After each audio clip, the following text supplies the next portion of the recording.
Okay, so what if a revolutionary cure for blindness, something that seemed like a miracle, turned out to have a hidden cost? A cost that you wouldn't even see until years down the line.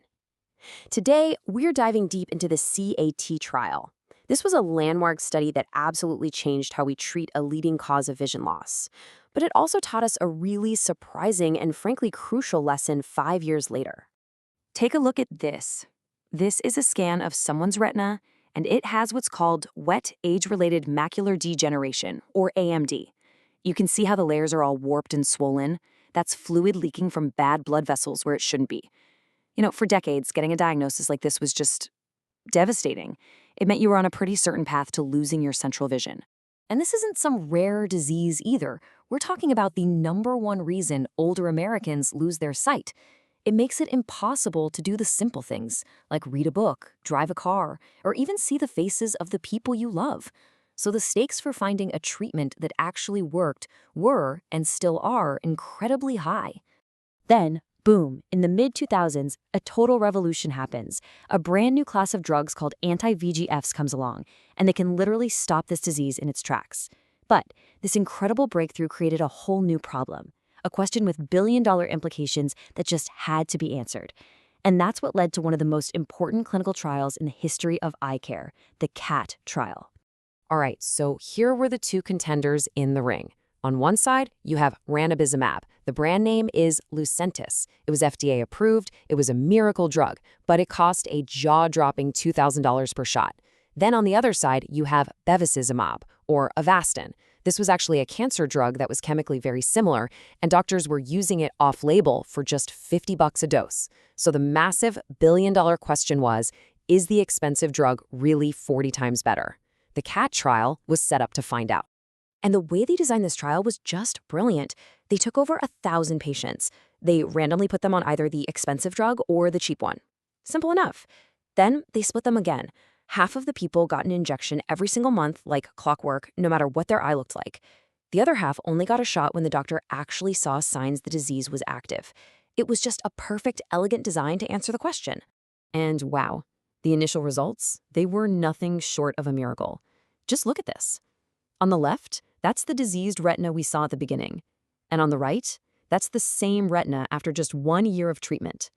The fluid is just gone. The retinal layers are smooth again. It looks healthy. It was an absolutely astonishing success.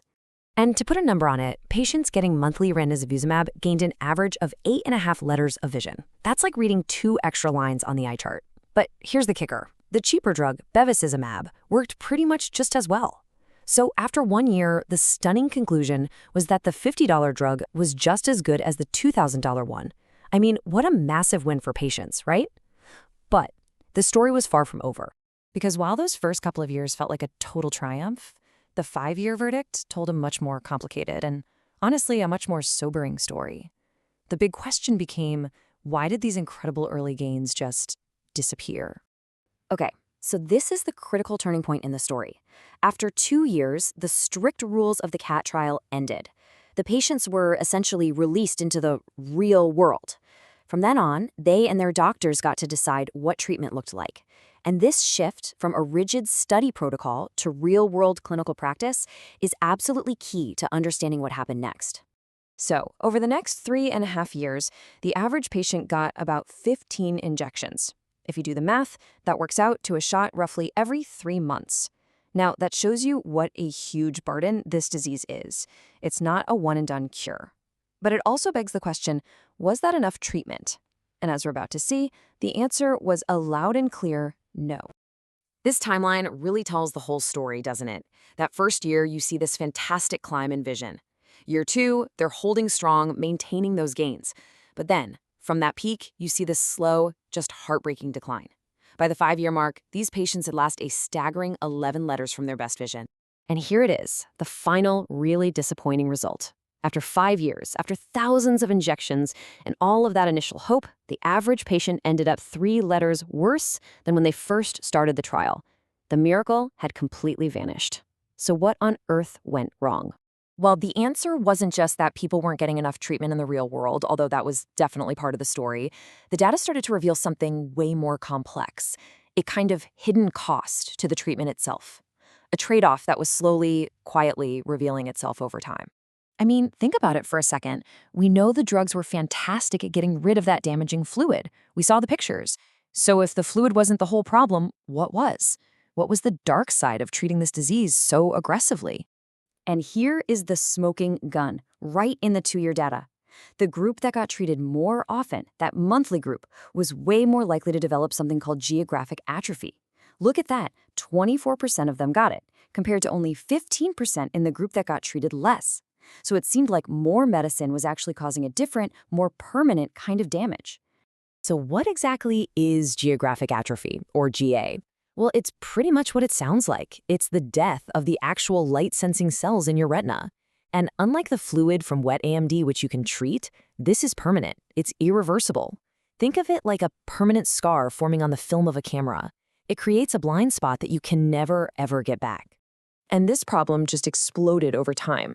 At the 2-year mark, about 1 in 5 patients had this atrophy. But fast forward to year 5, and that number had more than doubled to 41%. So this permanent cell death, which seems to have been accelerated by more intensive treatment, became a huge reason for that long-term vision loss we saw. So all of this leads us to the big takeaway, the lesson that a decade of research taught us. It completely changed the philosophy of how to treat this disease, leading to what we call a clinical pearl that's all about balancing the short-term goal with the long-term health of the eye. Now, check this out, because this is a really surprising finding. At 5 years, even with people still getting injections, more than 70% of the eyes still had some fluid. So that early goal of getting a perfectly dry retina, turns out it wasn't just impossible for most people, but as we just learned, trying so hard to get there might have actually been causing harm. And that brings us to the single most important lesson from the CATT 5-year study. It's a phrase you will hear from every retina specialist today. Don't chase a super dry retina at the cost of geographic atrophy. It was a complete 180 from where the field started. So what does this mean in the clinic today? Well, it means doctors are now okay with seeing a little bit of stable fluid on the scan. The new trigger for giving an injection isn't just seeing any fluid, it's seeing an increase in fluid. The goal is no longer a perfect-looking scan today. It's about preserving the best possible vision for the patient for years and years to come. And this lesson is so important now because we have affordable options that make frequent treatment possible, and we also have newer, longer-lasting drugs. It's all about finding that perfect, delicate balance for every single patient. And really, this is the question the CATT Trial leaves all of us with. It's the central challenge in treating pretty much any chronic disease. This study didn't just tell us which drug was more cost-effective, it forced an entire medical field to completely rethink its approach, teaching us that sometimes the fight for sight requires not just powerful weapons, but the wisdom to know exactly when and how much to use them.